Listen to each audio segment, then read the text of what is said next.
বলে জিন্না এ বন্ধু সাপ, তুমি যখন রাস্তা দিয়ে হাঁটো বেড়াতে উল্টা পাল্টা হও কেন, তেরা বেড়া বেড়াও কেন, ওর অসুবিধাটা কি? তুমি ডাইরেক্ট হাঁটতে পারো না।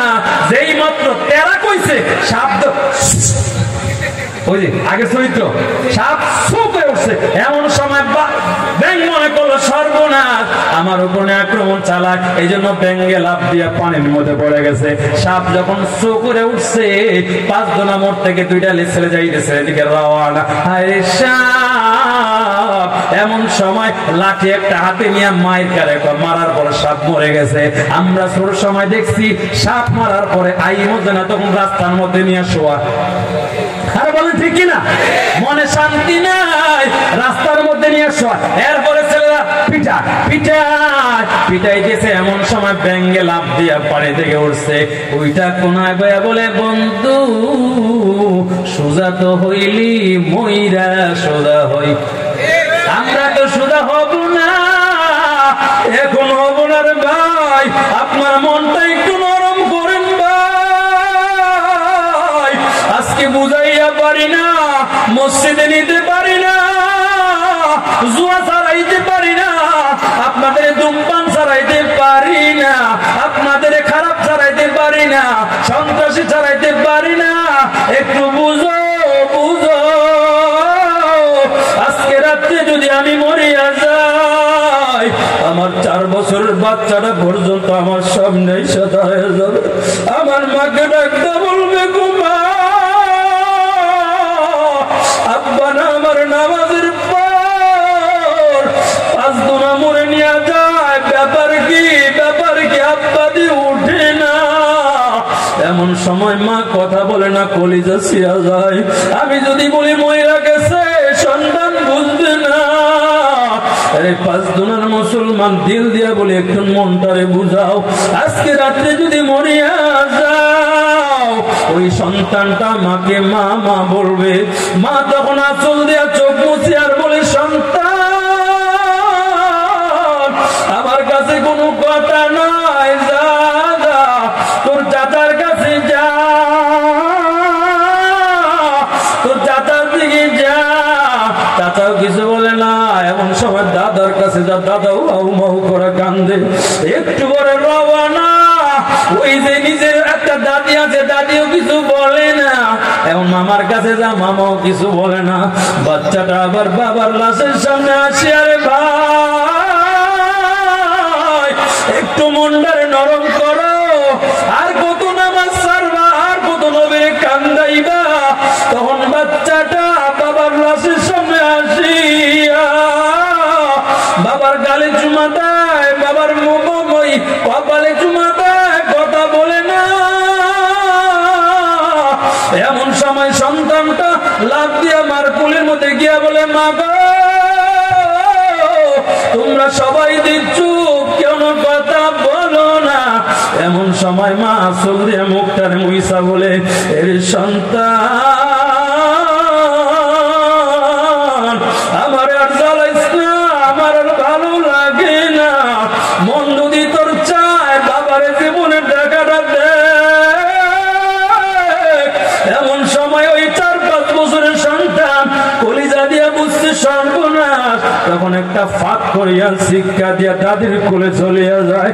এরে ভাই ওই দিন বুঝবা, কবরে যাওয়ার পরে আমার আল্লাহ বলে, ওই যে ইমানদারটা যখন কবরে রওয়ানা, কবরটা জান্নাতের বাগান। আল্লাহ আল্লাহ আল্লাহ আল্লাহ। আর আল্লাহ বলবে ফেরেশতার দল, আমার বান্দাটা বড় আল্লাহওয়ালা ছিল, আমার বান্দা আমারে ভুলে নাই। ফজর আযান দেয়, ওই যে মাহফিল থেকে রওয়ানা, রাতের 1টা সময় বাসায় গিয়েও বান্দা ঘুমায়। মোবাইলের মধ্যে সাইলেন্ট দিয়ে বিবিরে বলে, বিবি আমার আমি কিন্তু বয়ান শুনছি, ফজর কাজা করব না।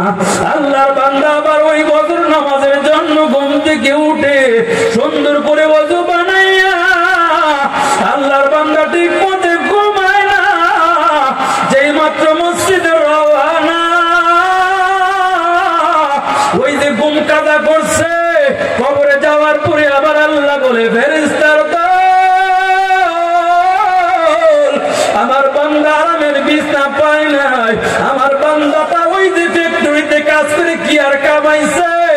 ভাড়া বাড়িতে থেকে কষ্ট করে দিন যাপন করছে, একটু কাজ কর, আল্লাহ ডাকবেন, আল্লাহ আমার বান্দা তার কবর জান্নাতের বাগান বানায় দে। আল্লাহ, আমি সপ্তাহের অন্তরের মধ্যে আখিরাতের ভয় ঢুকাইছি। কিসের ভয়?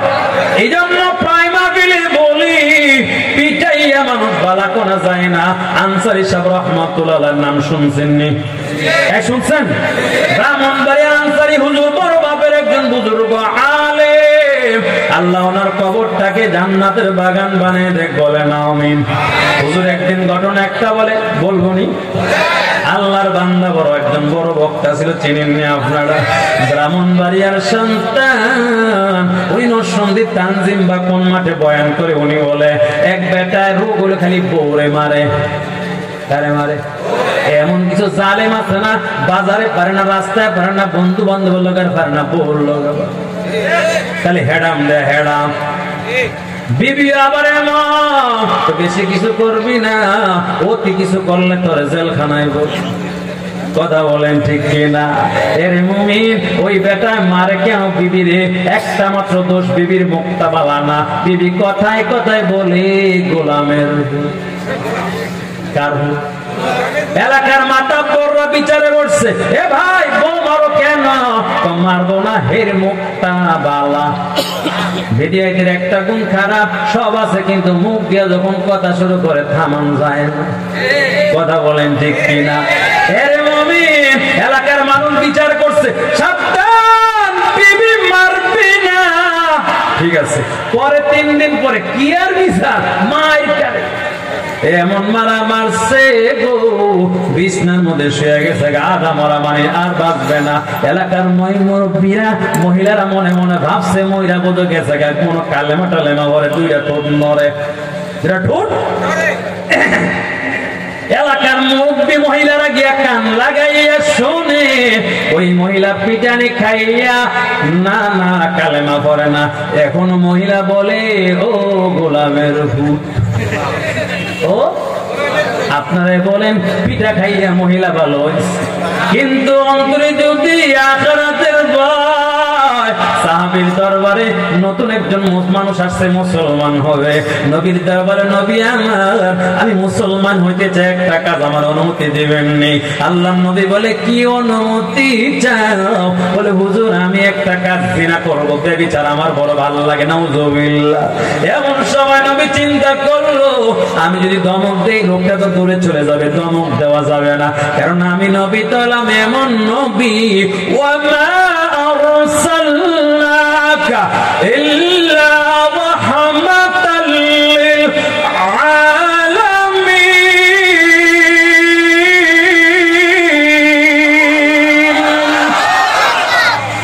সাইয়্যিদুল কাওনাইন খাতমুল মুরসালিন আখির মুদ ফখরুল আউয়ালিন শুদ ওয়াজুদাত রাহমাতাল লিল আলামিন মসজিদে শুদ হামারু ইয়া জামিন। আল্লাহু আকবার। নবী আমার, দেখেন দেখেন দেখেন কি চিন্তা আমার নবীর ভিতরে। আমরা যদি মসজিদে কেউ যায়, নতুন মুসল্লি উযু জানে না, ধমক দেয়। আগের মুসল্লি, উযু জানোস? এই বড়া বয়ার মসজিদে যায় না, ছোট বাচ্চা মসজিদে যায়, অনেক মুরব্বীরা ধমক দিয়ে, জোরে বলেন ঠিক কিনা? ধমক দিবা না, ধমক দিবা না। আজকার শিশু আগামী দিনের মুসল্লি, জোরে বলো ঠিক কিনা? মসজিদে নবীর সময় বাচ্চা আসে, নবী আদর করতে। আপনি কত বড় মুসলমান, বাচ্চারে ধমক দিলা কেন? মসজিদের রুমের মধ্যে চকলেট রাখো, বাচ্চার হাতে চকলেট দাও। এই বাচ্চা বড় হইয়া বানর বলবে না, আদম বলবে, ঠিক কিনা? কষ্ট দিতেছে মনে চলবো? আল্লাহ কবুল করুক, বলো না আমিন। মুসলমান, নবীর কাছ থেকে ইসলাম শিখো। নবী ডাকদা বলে, রে তুমি মুসলমান হবি বলে যে আমি মুসলমান হব, তবে একটা অনুমতি দিবেন, আমি অন্য নারীর সাথে আমার রাত্রে চালাইতে আমার বড় ভালো লাগে।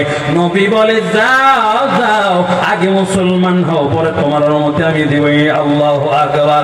ওই নতুন মুসলমান মনে মনে ভাবে আলহামদুলিল্লাহ মুসলমান হব, আবার এদিক দিয়ে ওই কাজ করার সুযোগ পেয়ে যাব। কারণ ইসলামে কোন ধরনের মারামারি নেই, ইসলামে কোন প্রকারের জোরাজুরি নাই। জোরে বলেন ঠিক কিনা?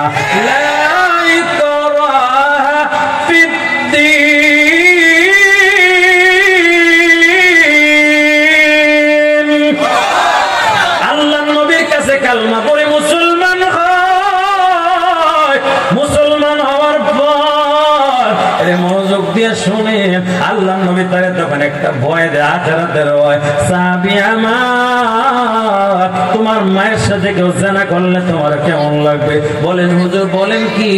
আমি তার ঠ্যাংগুলা ভেঙে ফেলবো। সাহাবী তোমার বোনের সাথে জেনা করলে তোমার কেমন লাগবে? চোখগুলা উল্টে ফেলবো। আরে সাহাবী, তোমার মায়ের সাথে কেউ যদি জেনা করে তোমার কেমন লাগবে?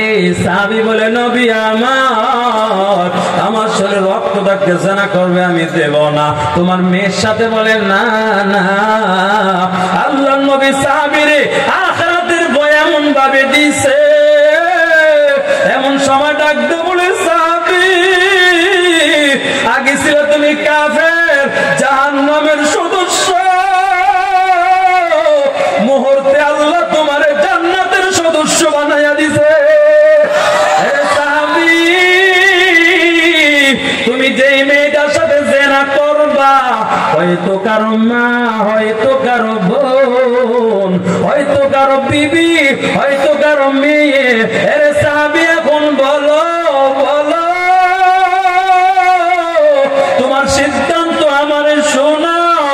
এমন সময় সাহাবীর অন্তরে জাহান্নামের আগুনের ভয়, জান্নাতের এমন বড় আশা, সঙ্গে সঙ্গে নবীকে ডাকদা বলে নবী আমার,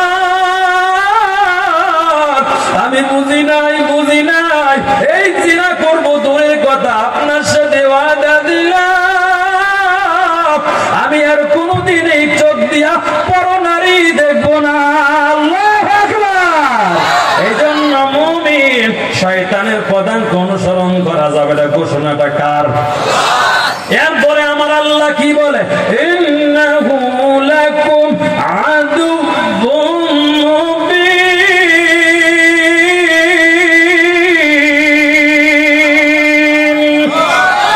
শয়তান আমাদের বন্ধু না দোস্ত? এরে মুসলমান, শুধু আয়াতের তরজমা অল্প একটু সংক্ষিপ্ত ব্যাখ্যা করলে আপনাদের খারাপ লাগবে না তো? এরে মুসলমান ভাই, আল্লাহ বলে শয়তান তোমাদের বন্ধু। কি কি? শয়তান মানুষের কি? যদি কোন সময় শয়তানও ভালো কাজ করে, বুঝবেন উদ্দেশ্য। আমিরে মুআবিয়া একদিন তাহাজ্জুদ করতে পারে না, শয়তানে গিয়া রাত্রে গিয়া খেদমত করছে, পাওনা হাতটা টিপছে বলে তাহাজ্জুদ পড়ে নাই। এমন সময় ফজরের নামাজ পড়িয়া আল্লাহর বান্দা আমিরে মুআবিয়া নবীর একজন কাতিবুল ওহী সাহাবী তখন সকালবেলা বলে আফসোস, কেন আমি তাহাজ্জুদ পড়তে পারলাম না পারলাম না পারলাম না। আজকে আমাদের নামাজ নাই, কিন্তু একবার আফসোস নাই, সাহাবীর তাহাজ্জুদ ছুটে গেছে। পরের দিন রাত্রে ঘুমায়, এমন সময় মায়ের কণ্ঠে, একজন বুজুর্গের কণ্ঠে আমিরে মুআবিয়া কেউ বলে ওঠো। আমিরে মুআবিয়া বলে কে রে? এত ভালো মানুষ সমাজে, যেই মাত্র ঘুম থেকে উঠছে নবীর সাহাবী তো শয়তানকে ধরছে। এই তুই কে? তখন শয়তান বলে হুজুর আনা ইবলিস। শয়তান তো মানুষকে নামাজ থেকে উঠায় না, ঘুমা। এমন সময় আমিরে মুআবিয়া কয় সত্য কথা বল, নতুবা তোরে কিন্তু ছাড়ব না। শয়তান বলে ওগো সাহাবীর সাহাবী, আসলে আমার উদ্দেশ্য বাড়ানা। বলে কেমন বাড়ানা? গতকাল কাজে আপনি তাহাজ্জুদ করতে পারেন নাই, 2 রাকাত নামাজ ছুটিয়া গেছে, সারাদিন আফসোস আফসোস আফসোস আফসোস করার কারণে আমার রব্বুল আলামিন 2 রাকাতের বদলায় আল্লাহ আপনার আমল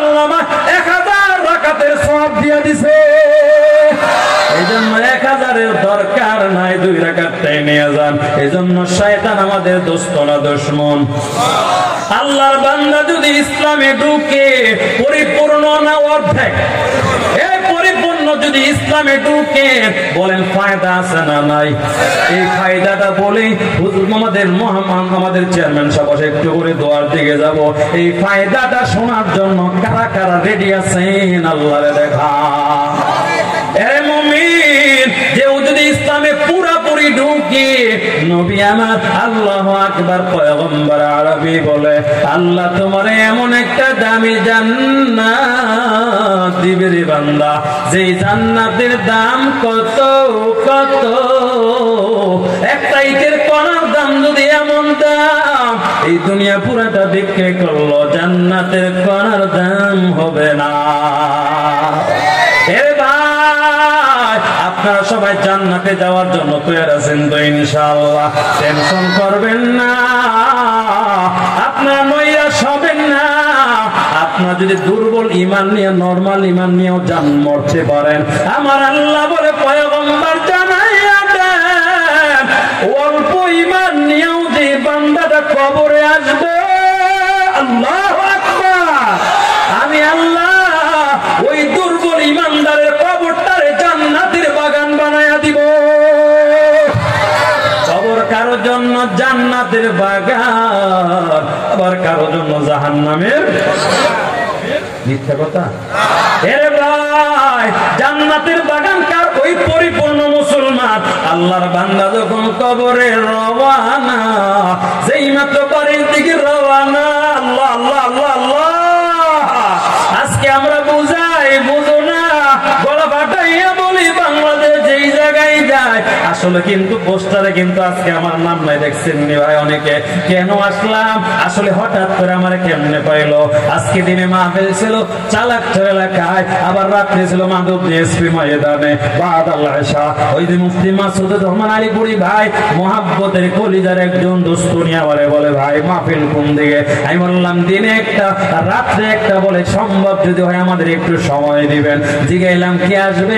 আল্লামা অধ্যক্ষ মিজানুর রহমান চৌধুরী সাহেব আসবে। নামটা শোনার পর মনে মনে ভাবলাম ওয়াজ হোক আর না, কেমন বুজুর্গ দেখার দরকার আছে না নাই? এই জন্যই প্রথম ময়দানে আসছিলাম, দেখেন না বলে হুজুরে দেখার জন্য। পরে আবার কমিটির লোকেরা বলে রহমানি ভাই একটু মনে কিছু বাসায় একটু মাদ্রাসায় যান। যাবার পরে আলহামদুলিল্লাহ কি মজার মজার মেহমানদারের সামনে হাজির।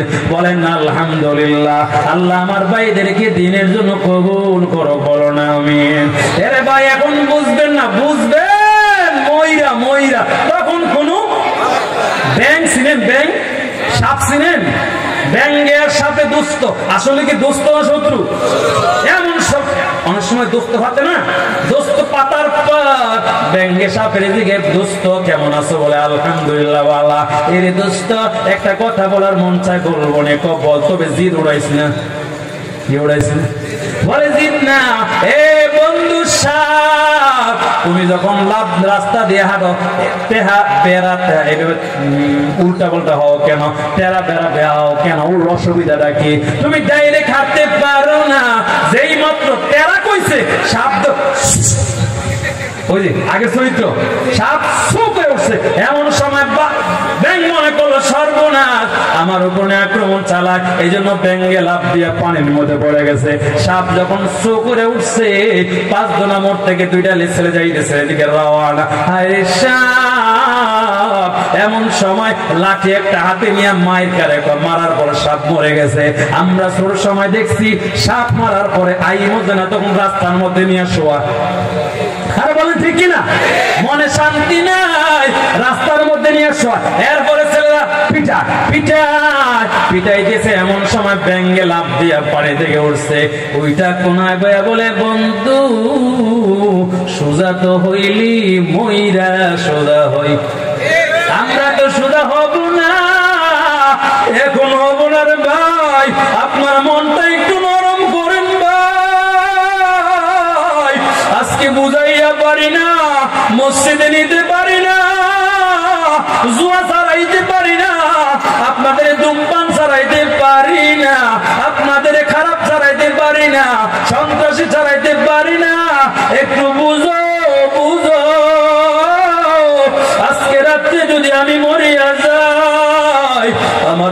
বছরের বাচ্চাটা পর্যন্ত আমার সামনেই সাদা হয়ে যাবে।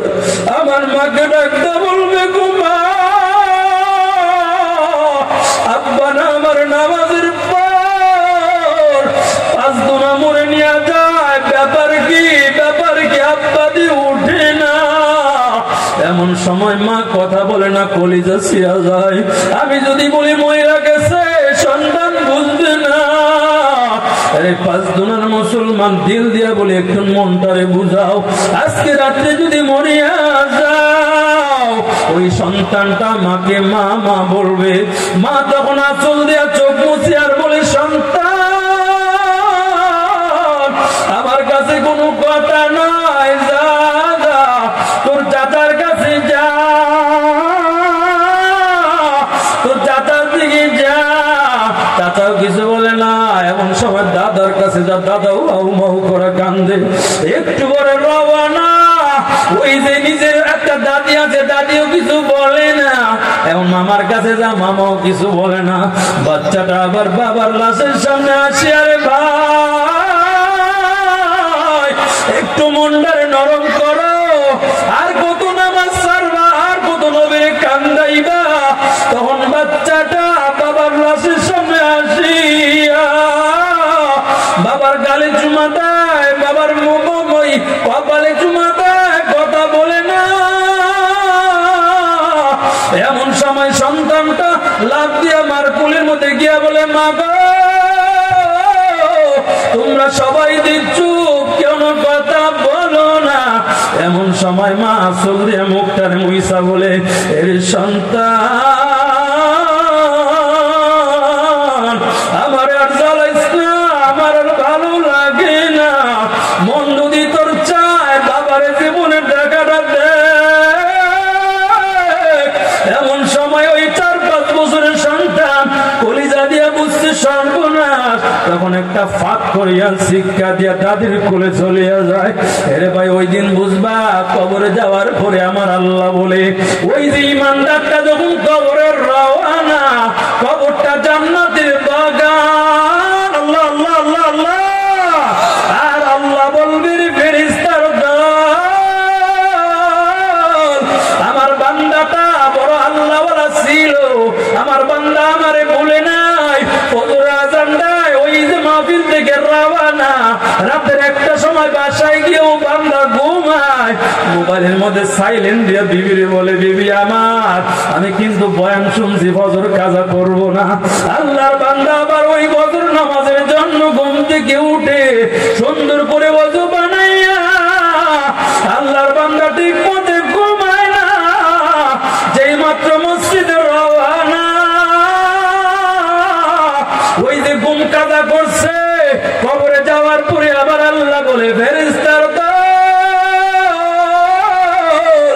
আমার বান্দা আরামের বিছনা পায় নাই।